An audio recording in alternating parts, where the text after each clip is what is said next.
So in this tutorial I'm going to show you how to create a motion tween. Now I'm going to animate a bee moving around the screen, and I'd hopefully do this a little bit more quickly than the frame by frame animation that we've been doing. The first really important thing I've done is I've created a new layer for my bee, and it's currently just got one frame that's currently blank.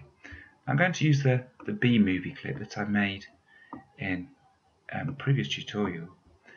If you just draw in a timeline and convert it, and try and put a motion tween on, you'll be prompted to convert it to a symbol or a movie clip, which is absolutely fine. It'll work too, but it'll create an instance of your drawing in the library here.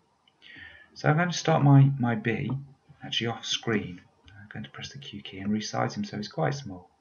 And what I'd like him to do is zip about all over the place. So my bee layer at the moment has just got the one frame, so I'm going to press F5 to put a whole host of new frames in there. And all I have to do now is somewhere in the frames that I've just put with my bee, right mouse click and just create a motion tween. And then whenever I click in the selection of frames I've just put in, I can move, and you can see it's created this line behind my bee. And I've got a keyframe, a little strange, it's actually not a dot, but it's actually a tiny little diamond created in there. And you can see I've also got all these positions on here. I can adjust the movement curve. I do need to make sure I'm on the selection tool V though before I adjust. So you can see I can get a nice curve in here.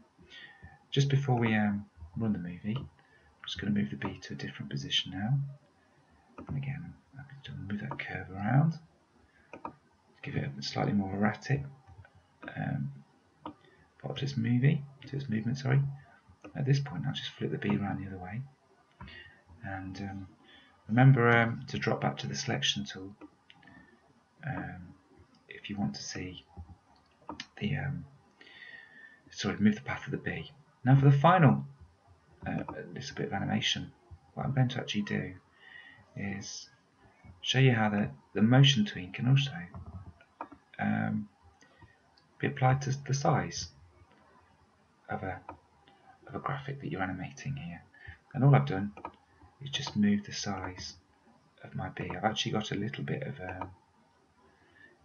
not too happy with that. Let's just resize it so it's looking a decent size. Okay, let's see how my movie clip looks.